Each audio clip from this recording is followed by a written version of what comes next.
Most people don't realize how much of their personal information is being bought and sold every day. Data brokers are making millions pulling details about you from public records and the internet, then packaging and selling it, usually without your consent. That's how your information lands in the hands of scammers, spammers, even stalkers. It's why you get endless robocalls and why ads seem to follow you everywhere. That's where Aura comes in.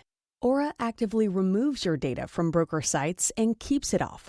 They also instantly alert you if your information shows up in a breach or on the dark web. But Aura goes beyond data protection. With one app, you get a VPN, antivirus, password manager, spam call protection, dark web monitoring, and even up to $5 million in identity theft insurance, all backed by 24/7 US-based fraud support. Other companies might just sell credit monitoring or just a VPN. Aura gives you all of it, together at the same price competitors charge for just one service. Start your free trial today at aura.com/hidden. Protect yourself now at aura.com/hidden. This podcast is supported by MIDI Health. Are you in midlife, feeling dismissed, unheard, or just plain tired of the old healthcare system? You're not alone. For too long, women's serious midlife health issues have been trivialized, ignored, and met with a just deal with it attitude. Many of us have been made to feel ashamed or forgotten. In fact, even today, 75% of women seeking care for menopause and perimenopause issues are left entirely untreated. But here's the powerful truth. It's time for a change. It's time for MIDI. MIDI is not just a healthcare provider. It's a woman's telehealth clinic, founded and supported by world-class leaders in women's health. What sets MIDI apart? We are the only women's telehealth brand covered by major insurance companies, making high-quality expert care accessible and affordable. Our clinicians provide one-on-one, face-to-face consultations where they truly listen to your unique needs. We offer a full range of holistic, data-driven solutions, from hormonal therapies and weight loss protocols to lifestyle coaching and preventative health guidance. This isn't one-size-fits-all care. This is care uniquely tailored for you. At MIDI, you will join our patients who feel seen, heard, and prioritized. You will find that our mission is clear: to help all women thrive in midlife, giving them access to the health care they deserve. Because we believe midlife isn't the middle at all.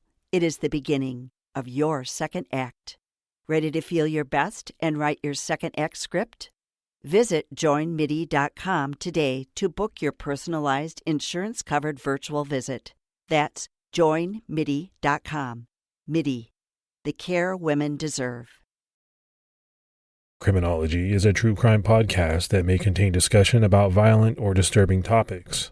Listener discretion is advised.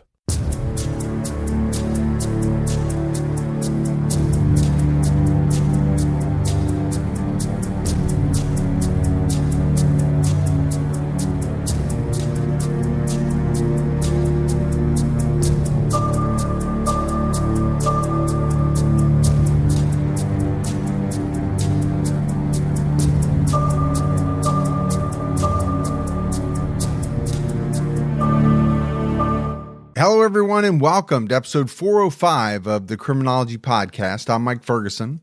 And this is Mike Morford. Mr. Morford, how you doing this week, buddy? I'm doing pretty good. How you doing? I'm doing great. My oldest daughter has been off for spring break. You know, she's a real adult now. I mean, she's got a full-time job. She's a speech pathologist at a school. She's just happy to get a spring break. Well, that's pretty cool to have a job where you do get to have some breaks now and then. I know you're always a teacher, so you get that little bit of time off and recharge the batteries. Yeah, they're excited for the summer because they're going to be able to hang out together now. So very cool. Neither you nor I ever experienced that because we didn't get our summers off, but teachers deserve it. They put up with a lot. Yeah, gotta give them a lot of credit and deserve a little break. So yeah, absolutely. Let's go ahead and give our Patreon shout outs. We had Shannon Swenson and Scott Dislors. So great new support. We really appreciate it. Yeah, thank you so much, Shannon and Scott, and to everyone else that helps support the show. Anyone that wants to sign up, head over to patreon.com/criminology. And just a quick reminder, it's kind of hard to believe, but CrimeCon's only about 6 weeks away. It's happening May 29th through the 31st at Caesars Palace, Las Vegas. And, if you've put it off and you want to go out and book now because we want to see you there. We'll be on Creators Row. If you still need passes, use our promo code Criminology to save 10% on your standard badges when you check out at crimecon.com. And we're also excited to let everyone know that our annual joint Criminology TCAT meetup will be happening on Saturday night, May 30th at 8 p.m. in the Vista Cocktail Lounge. That's right on premises at Caesars, so there's no need to worry about getting a ride or walking or any of that stuff. And, our meetups are always a lot of fun. We get to meet people, hang out, have a few Coca-Colas. I always look forward to it. So now that we have all that out of the way, it's time to get into this week's case, and we have a pretty wild one with a lot of twists. We're talking about the death of a woman named Sarah Widmer in August 2009 in my home state of Ohio. Her husband was found guilty of murdering her not once, but multiple times. But he has always steadfastly denied having anything to do with her death, and he has more than his fair share of supporters who think that he was not involved. So the question is, what really happened to Sarah Widmer? Just before 11 p.m. on the night of August 11, 2009, Ryan Widmer dialed 911, requesting help at his home in Hamilton Township, Ohio. According to Ryan, his wife, 24-year-old Sarah Widmer, had fallen asleep while she was taking a bath and accidentally drowned. He could tell that she was already dead, but he didn't want it to be true. When officers arrived, Sarah was lying on the floor of the bedroom she and Ryan shared. She was naked and her hair was wet, but her body was dry. Her body was still warm when checking for a pulse, but she had none. Ryan was also in the bedroom wearing his boxers. There were no visible injuries to either of their bodies. Sarah was rushed to the hospital. 5 different attempts to intubate her, some in the bedroom and others in the ambulance while en route to the hospital, were all unsuccessful. Finally, in the emergency room, a doctor was able to properly intubate her, but by then it was of no use. After nearly 30 minutes in the hospital, she was officially pronounced dead. And obviously, Morf, we have to talk about people dying a lot in the episodes that we do. Now, most of the time we're talking about murder because, let's face it, that's what makes up a large part of, true crime cases. I just always try to put myself in, people's positions.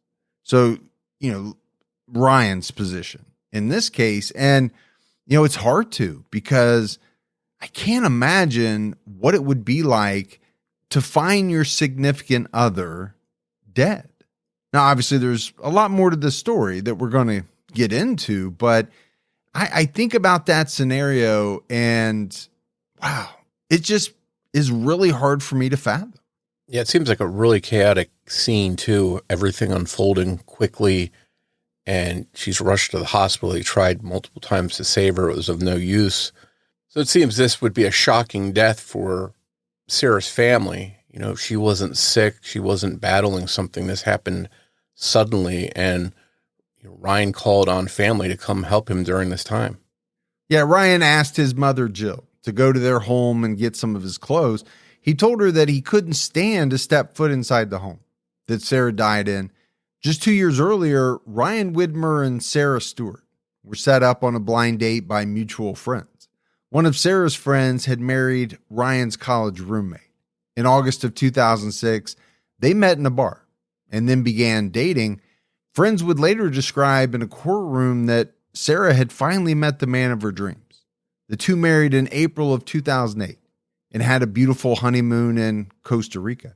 They were planning their future together, trips to Cancun, adopting a pet, maybe starting a family. Suddenly, there was no future for the two of them. Ryan told investigators that on the night of the 11th, when Sarah died, after they both got home from work, they had dinner, which was leftover hamburgers, cheesy mashed potatoes, and corn on the cob, and they sat down and watched some TV together. After a while, Ryan switched it to the football game. It was the Bengals versus the Packers, and Sarah decided to go upstairs and take a bath. It was a lazy, relaxing night up to that point. Sarah reminded Ryan to make sure everything downstairs was put away and the house was locked up before he came up to get into bed later. They exchanged I love yous, and then Sarah went upstairs. When Ryan decided to head upstairs and get ready to go to sleep, he was surprised that Sarah was still in the bath, so he decided to check on her. That's when he found her floating in the water. So I think, a lot of people may look at that part of the story, Morph, and say, well, there's really not anything all that suspicious or unusual about Ryan's story. And I can relate it to my own life. My wife goes to bed way earlier than I do. So, we exchange our I love yous, good nights. She goes up to bed. I usually go down in the basement where I stay up later and work and play games and whatever. But, I assume she's sleeping. Yeah, my wife and I are the same. We have the same kind of routine. I work sometimes at night. She's watching TV and then going to bed. And, sometimes I don't really see her until I get into bed or in the morning when we first wake up and talk. However, investigators became suspicious of Ryan after hearing his story. First of all, he created his alibi from the beginning. He called 911 and told the dispatcher, my wife. She fell asleep in the bathtub, I think. I was downstairs. Ryan also told nurses in the emergency room that he found Sarah face up in the bathtub. But he had told the 911 dispatcher and later told investigators that he found her lying face down. He also told investigators that this was the first time Sarah had ever fallen asleep in the bathtub. But when he was talking to the 911 dispatcher, he said that she fell asleep while she was taking a bath quite often. So obviously there are various stories or various versions of the story. So you could see why, a changing story might arouse police suspicions. Yet I can see Ryan being upset. This probably happened a million miles an hour in his head, and he could be confused, and maybe that could explain some of the differences in the story.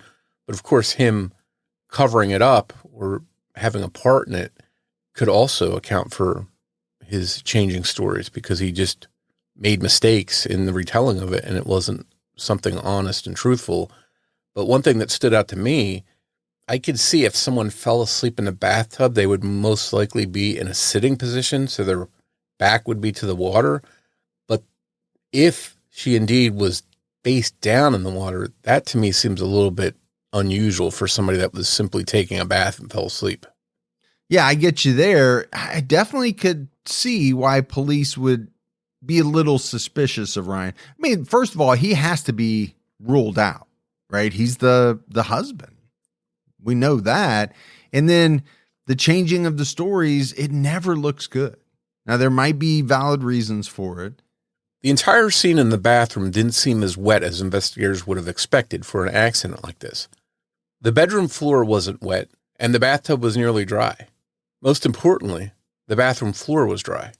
There should have been a puddle of water from Ryan desperately pulling Sarah out of the tub and onto the floor, but there was nothing. Investigators also noted that her hands and feet showed no signs that she had been in the water for a prolonged period of time. We've all seen our fingers get wrinkled or pruny after a long hot bath, but Sarah's fingers hadn't done this. There was one used Lysol wipe found at the scene. Lieutenant Braley, one of the investigators, believed that it could have been used to erase evidence of what really happened in that bathroom. Ryan said he didn't pull Sarah out of the tub until the dispatcher told him to, and that's kind of shocking to hear. Even in a panic or not knowing what to do, you would think that pulling your wife out of the water she was drowning in would be your first instinct. Maybe you don't know how to do CPR and would need the dispatcher to guide you through that, but most people know that when someone's drowning, the very first thing that needs to happen in order for them to get help is to stop them from drowning. Their face needs to be pulled above water. For whatever reason, Ryan waited until he was instructed to get her out of the tub. Still, despite pulling her out of the water while he was on the phone with 911, everything had dried by the time any first responders arrived. And it wasn't just that bathroom that held clues for investigators. The TVs in the home were also a clue. The TV downstairs was not turned to the channel showing the Bengals game that night, but the TV in their bedroom was. Ryan claimed he had been downstairs watching football while Sarah had a fatal accident, but it appeared that he had been watching TV in their bed, just feet from the tub. However, Ryan claimed that this discrepancy was because he had switched away from the football game to be able to check on what was going on with the Olympics. Police were intrigued by what they found and what they didn't find, and they hoped an autopsy would provide more answers. Warren County coroner Dr. Russell Updegrove found multiple injuries on Sarah's body that weren't obvious to the first officers who arrived at the scene. There were multiple bruises on her face and on her neck, one of them the size of a fingertip, and contusions on her scalp. Investigators believe that Ryan drowned Sarah, holding her head underwater until she died. They just weren't sure where or how it happened. Investigators actually seized the bathtub and removed it from the home. There were apparent marks of interest left on its surface. Despite Sarah's fingernails being clean and undamaged, investigators think some of the marks, which left marks on the surface of the tub, look like they were made by human fingernails. So tubs are very hard, whatever they're made of, whether they're acrylic, hard plastic, cast iron, whatever it is. And we don't know what the tub in this home was made from. But you would think if Sarah's nails dragged hard enough along the tub to somehow leave marks in the surface, then her fingernails would likely show damage too. But that wasn't the case. Despite the fact that investigators couldn't prove what made the marks or when they were made, that was used as evidence. The neatness of the bathroom, shampoo bottles still on the side of the tub, no water splashed everywhere, works with both arguments in this case. If Ryan had frantically tried to pull her out of the bathtub to save her life, how did he not bump into anything? But at the same time, if Ryan held her head under the water until she died, how did nothing get knocked over during the struggle? How was she not thrashing and getting water everywhere? Investigators believe that items were placed back neatly after her death before he called 911. A delay in calling for help after the event would even help explain why things were so dry. According to the Cincinnati Enquirer, Dr. Updegrove believed that Sarah's head was pushed over the edge of the tub, or toilet, or sink, or forwards or backwards, either in running or full water. A struggle at the sink or toilet could explain why everything around the edge of the tub was still neatly in their designated spots. It would also explain why only the area near the bathtub drain seemed wet. Ryan could have run water and then claimed it all drained. And it would explain how only Sarah's hair got wet. Of course, if it didn't happen in the tub, then those supposed marks from fingernails or a forearm don't matter anymore and probably aren't evidence. Detectives didn't waste any time, and 27-year-old Ryan Widmer was arrested and charged with aggravated murder on August 13th, just 2 days after Sarah died. Though they hadn't been married long enough to discuss preferences for their eventual burials, Ryan decided to have Sarah's body cremated. Ryan was unable to attend Sarah's funeral because he was in jail, waiting for trial. His bond was initially set at $1 million, something he would never be able to afford, especially in time to make it to the service.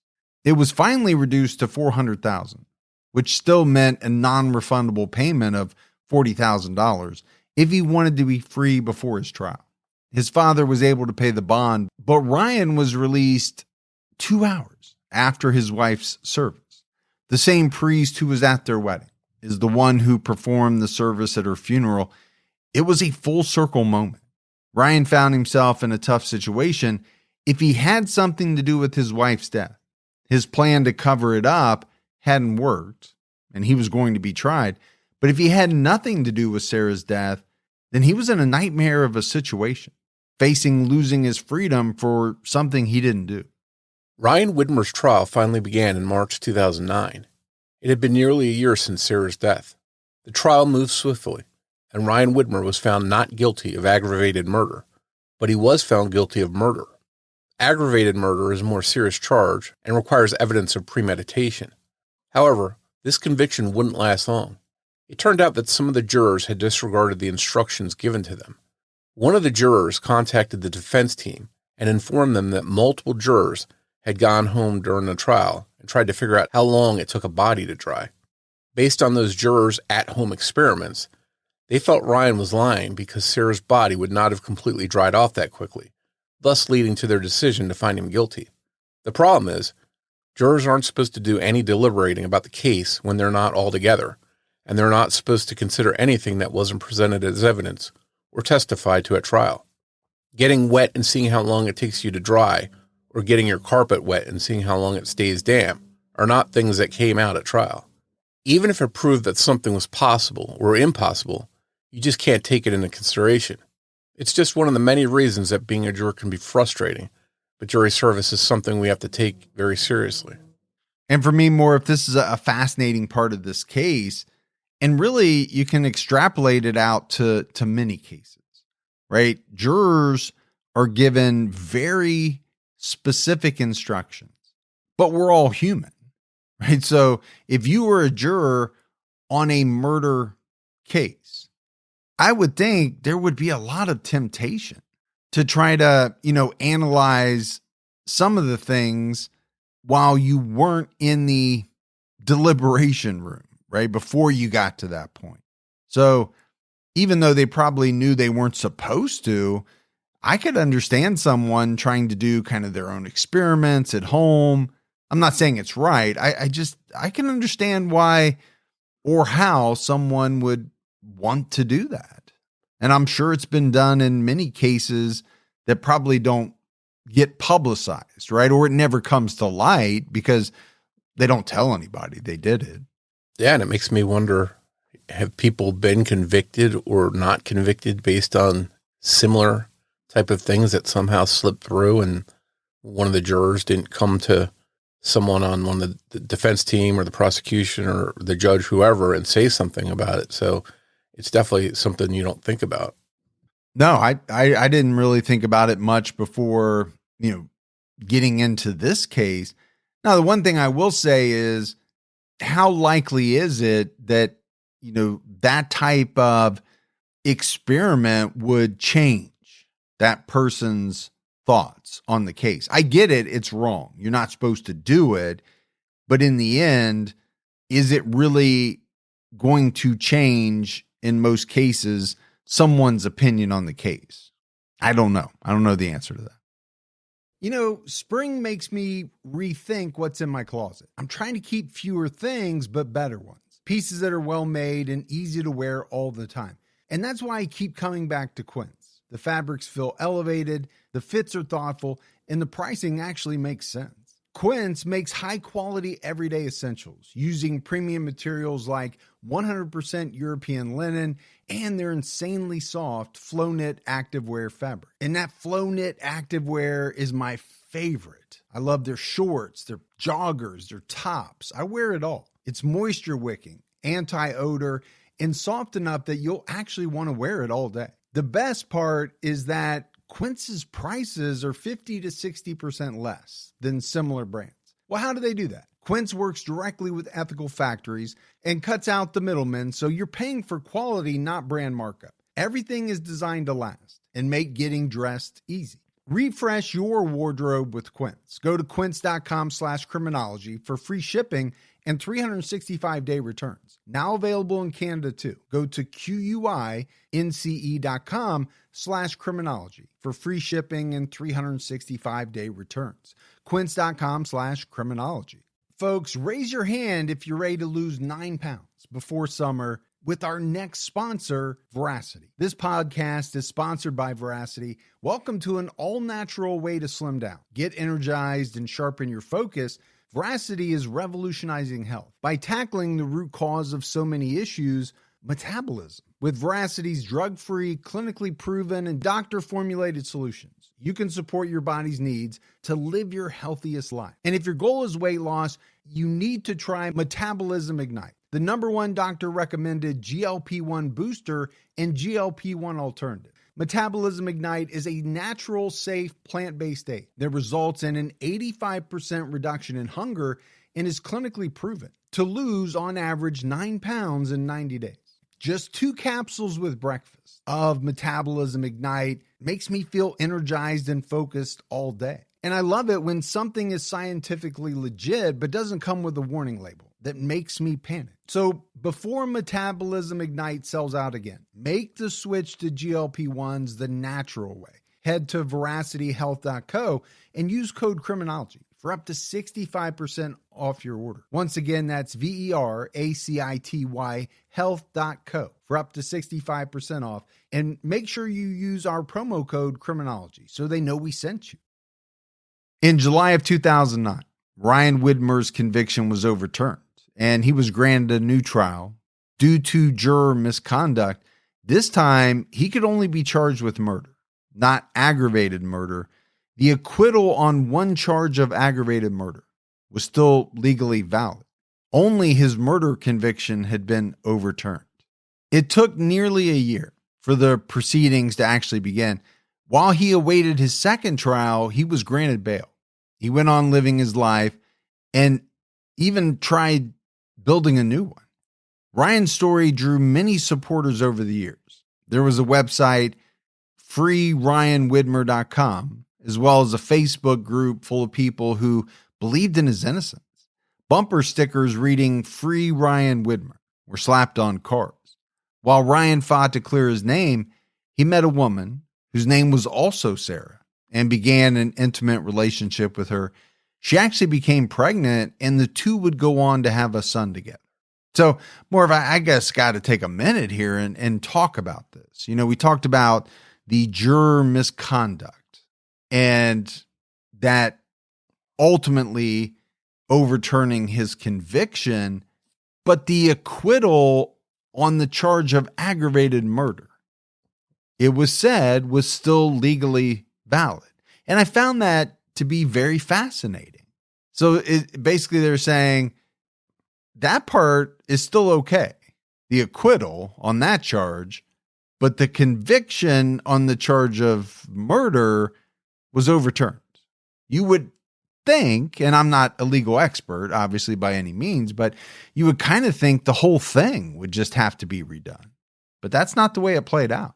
Yeah, I'm with you. And maybe we have some legal eagles that are listeners that can chime in and social media, let us know. But it seems to me that if the jury in any part of the trial is tainted, you have to redo the whole thing. That's what I would think. And just from the start and see what the outcome is, not say, okay, we're going to go with what they came to a conclusion of despite that improper stuff. Just doesn't make sense to me.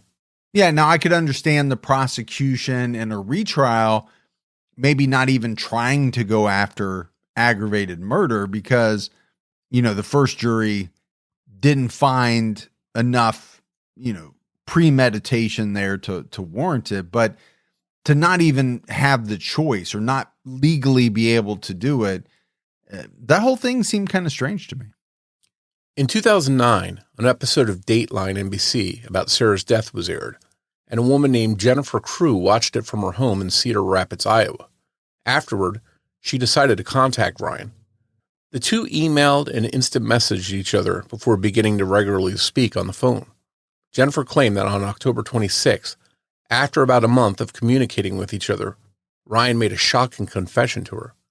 According to the Springfield News-Sun, Jennifer claimed that Ryan called her upset, sobbing, and nearly impossible to understand, saying, I did it. I killed Sarah. At first, Jennifer thought he was just feeling guilty for not noticing that his wife was asleep in the tub and had drowned, and for not checking on her sooner, that kind of thing. She tried to console and reassure him, but he interrupted her, saying, No, Jen, listen to me. I did it. He then admitted what really happened that night. According to Jennifer, Ryan Widmer said Sarah hadn't fallen asleep in the bathtub. She had confronted Ryan, accusing him of smoking and drinking too much and of watching pornography. She even threatened to leave him, which made him furious.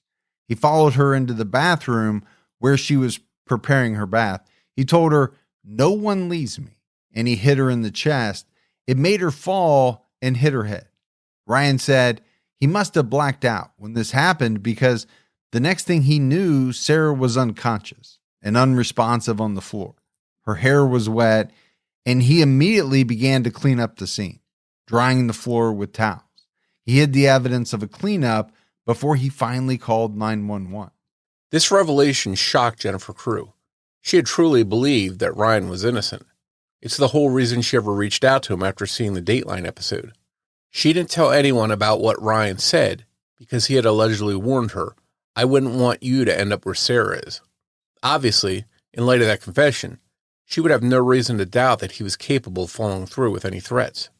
She eventually changed her mind about keeping his secrets when she saw how broken Sarah's mom, Ruth Ann Stewart, was during the second trial. Jennifer Crew certainly knew a lot about Ryan and his relationship with Sarah, even things that hadn't been revealed at either of the first two trials. She knew that Ryan and Sarah's couple song was Motley Crue's "You're All I Need," and that Sarah's childhood nickname was Stewie. However, none of the information she gave about the confession actually lined up with the evidence. Remember, there was no evidence of any bruising on her chest. A blow there from Ryan so hard that it knocked her off balance would have likely caused some kind of mark. There were also no wet towels anywhere.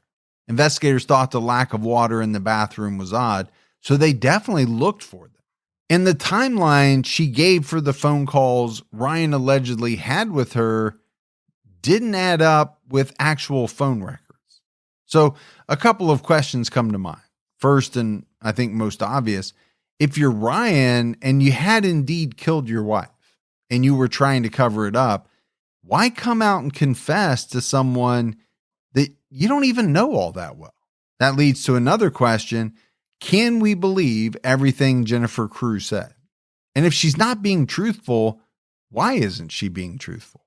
And more, these kind of revelations are always tough for me just because, whether it's a jailhouse informant, and I don't really want to compare Jennifer Crew to a jailhouse informant, but it's that scenario where one person who is on trial for their life confides in one person these unbelievably damning secrets, right? And then it's impossible not to start asking these questions. Why would they do that? And this guy has to know that he's fighting for his life. He's fighting for his freedom. So whether he actually did it or not, what's the impetus for kind of laying his soul bare to this woman who he barely knows? Now, one could make an argument that, his conscience just got to him and he had to unload all this stuff onto somebody. And that's possible. If this alleged confession was made to someone, that you're sharing a prison cell with, and that's something that most of us can't imagine, and maybe there's some kind of bond there, or it was being shared with a close family member who he trusted or a longtime friend, I could maybe say, okay, that seems possible. But to me, it just seems unlikely that he would risk outing himself to someone, as you said, he barely knew and had only known a short time. I have a hard time buying it. Well, I think here's the other problem with it is, how do you verify it? Right? There maybe are some things that Jennifer is saying that weren't public knowledge. You could also make the argument that, how hard would it be to find out what their song was at their wedding? How hard would it really be to find out what her childhood nickname was? But then for me, the other big thing is, if this is all made up, what would be the reason for someone like Jennifer to do that? I mean, we do know some people just like to insert themselves into the investigation, or, maybe there's an idea that there's going to be a 15, minutes of fame from this or whatever. But I don't know. The whole thing just seems odd to me. And an interesting side note is that Motley Crue song, "You're All I Need," is one of my favorite Motley Crue songs. But it's very dark, and it's about a couple in love that broke up and the male killed the female. So it's a very dark song. And if it's not true, it seems like it was something she put out there that would make him look even more guilty because of the lyrics in that song. But if it is their real song that they liked as a couple, then, that's a pretty ironic song in itself. It does seem kind of a strange song, maybe for the wedding song, or and maybe it wasn't the song played at the wedding. It was just their favorite song. I don't know. In Ryan's second trial, the second jury couldn't come to a unanimous verdict, and a third trial was on the horizon. Before going through the trouble of a third trial, the prosecution offered Ryan a plea deal, and he turned it down. Ryan still hoped that the third jury would see the truth, especially knowing that more than one juror wasn't able to find him guilty. But on February 15, 2011, after a third trial, he was found guilty of murder. He was sentenced to 15 years to life in prison. At the time, his son was very young. His second wife, Sarah, who had uprooted her entire life to move to Hamilton Township and be with Ryan, was stunned. One of the jurors from the third trial revealed that Ryan's demeanor and behavior in court was a very important factor in their decision. He seemed to have zero reaction when the autopsy photos were shown, and it didn't sit right with at least one of the jurors. One juror told the Cincinnati Enquirer he didn't react like a normal person whose wife is dead should have. 3 times, Ryan sat there in a courtroom and didn't tell his side of the story. Now, that may very well have been due to the advice of his counsel. Ryan would tell WLWT5 News, "There's nothing I can say to change anything." In his mind, he has told his story. To the police, he was downstairs when his wife accidentally fell asleep in the bathtub or suffered some kind of medical emergency while bathing and drowned. He just found her when it was too late to save her. So there's 2 things here I want to touch on. And, one is something we talk about quite a lot, and that's a person's behavior, whether it's while they're being interviewed, while they have a loved one missing. In this case, it's their behavior in court. And you have at least one juror saying that was a big deal to them. He didn't react like a normal person. Now, I think you could make an argument both ways, right? You could make one that says, how could you not react in some way when autopsy photos of your late wife are shown in court? You can also make the argument that, this is his third trial. He's been going through this. He also has a new wife and a child. So I don't know. I think it's tough to say how a person should act. I think that's always tough. But then you have the part where he doesn't testify in any of the 3 trials. And to me, that's not that unusual, right? Most defendants don't testify because their attorneys don't want them to. There's just too much downside in it. But what I will say is, I do think there are people, sometimes jurors, who view that negatively. Like, this person is not willing to take the stand and tell us he didn't do it or get up there and tell his story, even though they really shouldn't, right? Because the defendant has that right not to. Yeah, and that's, the frightening part. If you are a defendant who is truly innocent, the fact that you chose not to testify could be something the jury sees as fishy, and just the optics of how you react or don't react could also sway the jury one way or the other. If he had cried and been emotional, could the jury have said, "Oh, he looks like he's faking it"? So, it seems like there's a lot of stock put into optics when I guess in reality, it should be all about the evidence presented, the testimony, the stuff that is factual, and not how somebody's opinion is based on somebody's looks or behavior. All along, Ryan Widmer has maintained his innocence. He says he has no idea what happened in the bathroom that night, other than the fact that it was a tragic accident. The defense, all 3 defense teams, believe that Sarah may have had a previously undiagnosed genetic disorder that caused her to become unresponsive when she was in the bathtub. Ryan and his family argue that there was a good chance that she had something called long QT syndrome, which is a heart rhythm disorder that causes fast, chaotic heartbeats. It's common for people with this disorder to be unaware that they have it for much of their life. According to the Mayo Clinic page on the topic, long QT syndrome usually causes noticeable symptoms by age 40, and many of the symptoms can happen when someone is asleep. Sarah Widmer was only 24 years old when she died. There was no known reason she should have been unable to get herself out of the water or to wake up once she slipped under. An undiagnosed health condition could explain the inexplicable. And Sarah was born with some health challenges.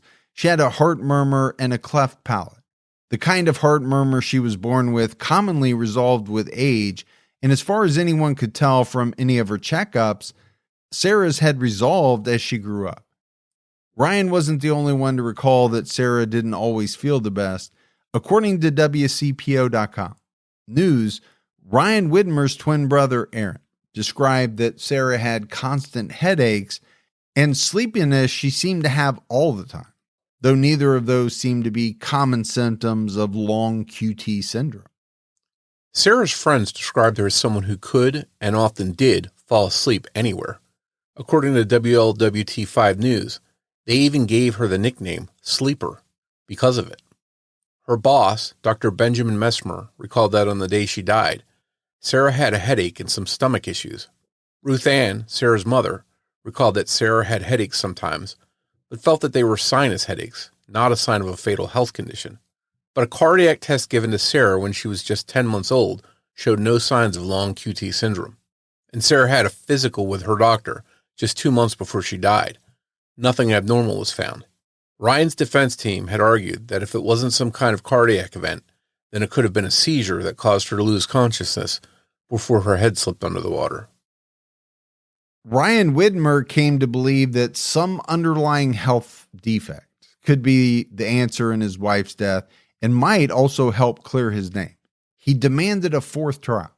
He also wanted Sarah's DNA to be analyzed for possible genetic diseases. Because her body had been cremated, there could be no more autopsies or examinations. All that was left, other than photos and records, was her DNA. A judge denied the request for analysis. His request for a fourth trial was also denied on the grounds that it would be objectively frivolous. In 2018, Ryan's written statement was rediscovered. It's detailed, but his story, other than whether Sarah was facing up or down when he found her, remained unchanged all those years. He mentioned that Sarah had walked up the stairs on her tippy toes and said she often walked like that, thought to have just been a personality quirk of hers.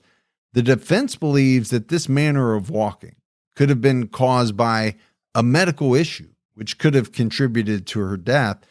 Sometimes tippy-toe walking may be a sign of someone with neurological disorders, like muscular dystrophy or spinal cord abnormalities. But some people walk that way with no known medical cause. With his appeals, Ryan Widmer tried to attack Lieutenant Detective Jeff Braley's credibility. He accused Braley of lying on a job application over a decade prior to his getting the case.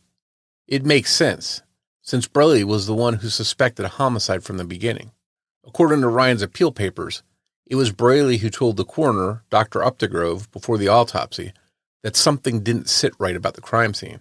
At one point, there was concern that the 911 dispatcher who took the call that night had been literally sleeping on the job. According to the Dayton Daily News, in a report written by Nancy Machewski, the dispatcher center's operations service manager, Ron Cronenberger, sounded as if he came out of a sound sleep and tried to handle a very serious-natured incident, and it seemed as though he was having a hard time comprehending what the caller was saying, and he kept repeating himself. Ryan's attorney, Jay Clark, said that information such as this brings to light just one of the many errors committed by the first responders. Cronenberger was suspicious of Ryan's behavior, accusing him of giving a performance on the 911 call. He believed that Ryan never attempted to give proper CPR to Sarah and made sounds by breathing into the phone while he pretended he was giving her mouth-to-mouth. So it makes sense to try to get rid of him as a witness, too. It was ultimately ruled that Cronenberger did not mishandle the calls. There were 3 dispatchers working the night that Ryan called 911, and Cronenberger was the first one to answer. According to County Administrator David Gully, Ryan's call was answered within 3 seconds. He also followed the guidelines in place at the time. Cronenberger had answered a call 3 minutes before Ryan called. There was no time for him to have been sleeping on the clock. Ryan also argued that his attorney had been ineffective because genetic testing of Sarah's DNA should have been ordered in the first place. He shouldn't have had to fight for it through appeals and motions. In May 2025, Ryan Widmer's conviction was upheld by a federal appeals court. 2 months later, his first opportunity for parole was denied. Ryan's attorney, Michelle Berry, told WLWT5 News, "Justice isn't being served. If anyone should ever be paroled, it's Ryan Widmer." She went on to make the point that if someone is truly innocent, sitting behind bars, they have zero chance of making it out of prison without lying and taking accountability for something they didn't do. The board takes the position that everyone is guilty if they're in the prison. If an inmate says he's innocent, it backfires. They want you to say, "I'm sorry, I did it." But because Ryan is innocent, he's a sitting duck to get bounced by the parole board. This is a sad day. And Morf, I do think there is some truth to that statement. You know, a parole board, or most parole boards, they do want to see remorse. And a person can't really show remorse if they're not admitting to what they have been convicted of. And so, you know, if you're truly innocent, that can be a real problem, because there are innocent people who refuse to say that they did what they were convicted of, and it hurts them, right, in the eyes of the parole board. Yeah, and if you're truly innocent, do you at some point just say, "Yeah, I'm sorry, I did it," knowing it's not true, just to get out of prison? I mean, that's a tough situation. Or do you, just based on your principle and knowing the truth, do you just deny it and say, "No, I'm not going to say I'm sorry for something I didn't do"? We talked about Ryan Widmer having a lot of people who believed him, and he even had support from jurors. One juror, Janet Kaywood, who served as a juror in the second trial, doesn't believe Ryan Widmer should be behind bars. She told Local12.com News, "I do feel that Ryan was unjustly convicted for a lot of reasons, mainly the inconclusive evidence and reasonable doubt." Travis View, who prosecuted all 3 trials, disagreed. He told WLWT5, "Mr. Widmer's had every opportunity to appeal every aspect of his conviction, and his convictions have been upheld at every level. 34 of 36 jurors agreed with us that he committed the crime." VU also explained that Ryan wasn't really trying to better himself behind bars. He really hasn't engaged in anything that would be rehabilitation that we would look for in parole. Those people that believe Ryan Widmer is innocent believe it fully. In fact, it doesn't seem like there's much that would ever convince Ryan's family or his supporters that he did kill Sarah. His brother Aaron even told Local12.com News that if they were able to test Sarah's DNA and nothing was found, or even disprove their theories, he would still believe Ryan was innocent. He said, "If it came back negative, it still wouldn't change my mind about anything." And I don't know, Morph, if that shocks me all that much. I mean, there are a lot of times, I think, in these cases where family is just never going to believe that their loved one, you know, committed this heinous crime. They just can't bring themselves to do it.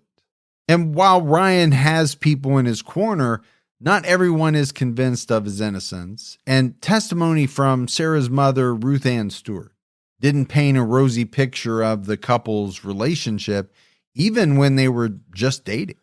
Ruth Ann testified that the couple was, quote, on edge before their wedding and nearly constantly arguing over very minor issues. She also described controlling techniques on Ryan's part, remembering that one time when she and Sarah were out shopping, almost as soon as she had completed her transaction, Ryan called to ask what she was buying. Ruth Ann said he asked her why she bought it and did she really need it. Ruth Ann Stewart described her relationship with her daughter as very close, but also made it clear that Sarah was more of a nurturer who always tried to take care of her mother, especially after her father died of cancer, leaving her mom a widow. Ruth Ann believed that the relationship between Sarah and Ryan may have been worse than she knew because Sarah kept any relationship problems to herself so that she wouldn't stress out her mom about them. The same goes for any health issues after having her father so sick for so long. She knew that any mention of a symptom could cause serious anxiety in her mom. So one thing that most people ask is, what's the motive here? Why on this night would Ryan choose to murder his wife? Now, the prosecution does not have to present a motive for murder, but it does help people put the pieces together, especially in cases where there is a lot of circumstantial evidence. One of the jurors who served at the first trial revealed that a lack of motive was the reason they found Ryan not guilty of aggravated murder. Unlike so many recent cases of spouses charged with murder, there was no life insurance policy for Ryan to receive. Sarah's murder wasn't a way for him to get rich quick. It's possible that he thought there was, since she had filled out an application for a policy through her job just 2 weeks before she died. And maybe there would have been financial issues for Ryan if the two split up. The couple's finances also appeared to be stable. Sarah was a dental hygienist. She worked just over the Kentucky border in Fort Thomas, less than an hour from their home. Ryan worked as a sports planner for the county. Sarah's job apparently paid a bit more, about $10,000 more annually than Ryan's. All in all, it seemed like there was no clear financial gain to be had by Sarah dying. And those that knew the couple, friends and neighbors, mostly had good things to say about them, and it appeared that they had a solid relationship. And for me, motive is one of those kind of really big things in any case.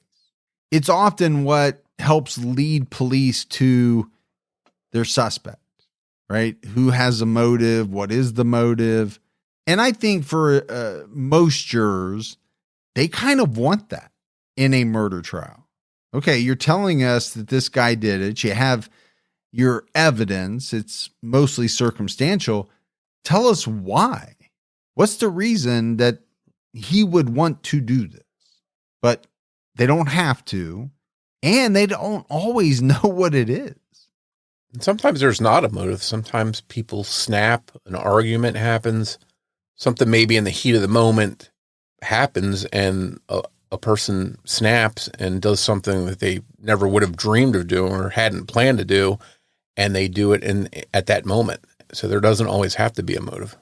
And we did hear talk about, Sarah possibly confronting Ryan about his drinking, his smoking, and the watching of pornography. Like you said, there could have been a heated argument, and it could have got out of control very quickly. That does happen. Not every case is this elaborate plan, right? To get life insurance or to get out of paying alimony because you want to be with someone else.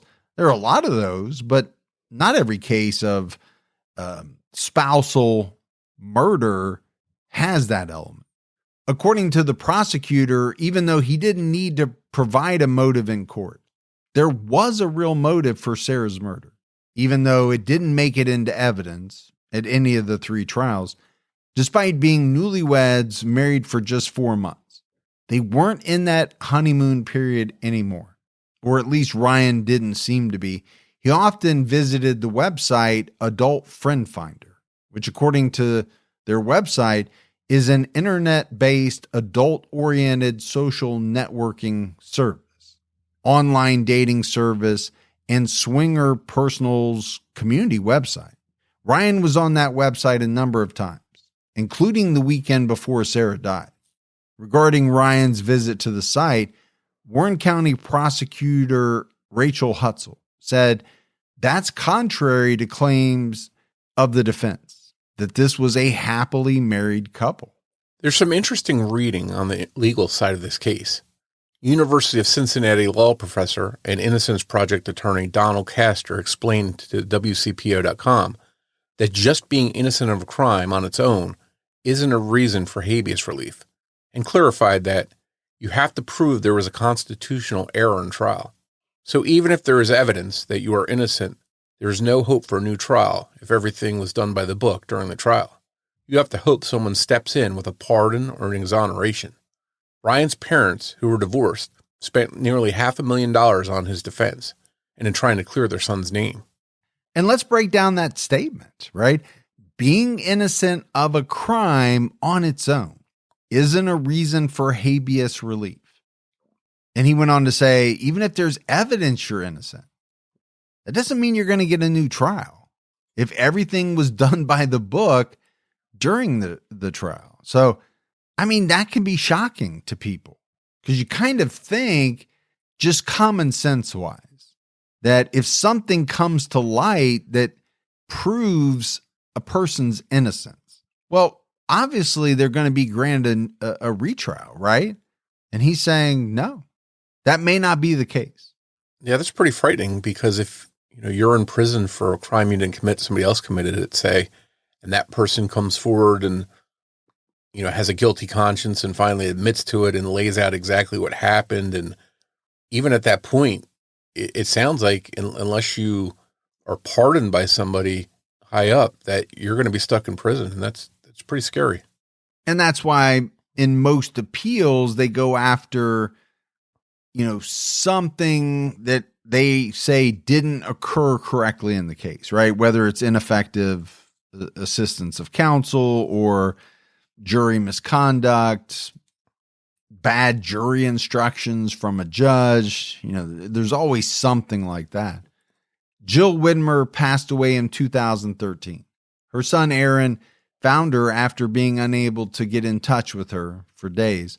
Ryan's attorney, Michelle Berry, had no doubt that Jill's death was due to the stress of Ryan being in prison. She told WCP 09, Jill's decline in health was triggered by the tragedy in Ryan's case. The emotional toll of seeing her son wrongfully incarcerated ate her alive. Ryan wanted to attend her funeral, but was unable to. Now 44 years old, he will have his next chance to plead his case for parole. In July of 2030, Ryan Widmer maintains his innocence. So I think as we wrap this one up more, there's really only two possibilities here. I think the first is that Ryan Widmer is guilty and he is right where he belongs. And the second is that, he was wrongfully convicted. And if he truly had nothing to do with his wife's death, then obviously that would be a terrible injustice. But either way, a young woman died and her husband has lost his freedom. And to me, these are very interesting cases because, the evidence is mostly circumstantial. You don't have that kind of one piece of smoking gun evidence that kind of proves to the jury conclusively that this person is guilty. Right? It's a building the mountain of evidence that hopefully shows the jury what happened. But sometimes those are not as satisfying because there's still questions. Right? It's not like there's DNA that proves that this person, to the exclusion of all others, or one in however many quadrillion, right? It could only be the person who did it. We don't have that here. And sometimes those are a little tougher to, I guess, kind of live with, for lack of a better term. Yeah, and you just mentioned DNA, which made me think of something we talked about earlier, and that was the autopsy results in this case and the fact that Ryan had his wife cremated. Now, you could almost look at that two ways, as if he was guilty and had murdered his wife, maybe he wanted that cremation to hide evidence, to get rid of things that might come back to show he had something to do with it. But it's the same thing that had he not done that, had he not made that choice, could be helping him now. So, a second autopsy, further medical testing on her body might have found something in her DNA that could have, perhaps led to more answers. And, fortunately, because she was cremated, that's not happening. And one other thing that made me think of is sometimes when there's a suspicious death, the authorities will freeze any funerals or cremations and keep that body in evidence until they feel it's time to release it. So, I'm a little bit surprised that didn't happen. If they were so sure that Ryan had committed murder, why would they let that cremation take place?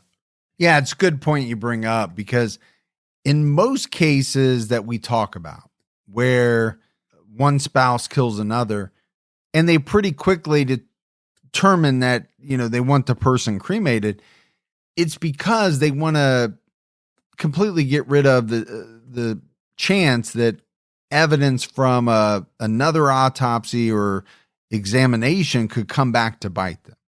But there's a possibility here, if you subscribe to the camp that Ryan is innocent, that having Sarah's body cremated could have actually worked against him. But what I will say is, in the reporting, and we did talk about it, they have her DNA. He has fought to get it tested for, possible genetic conditions that maybe could have caused her to pass out and drown. He just hasn't been successful in getting that to happen. Yeah, and I personally would love to see that happen.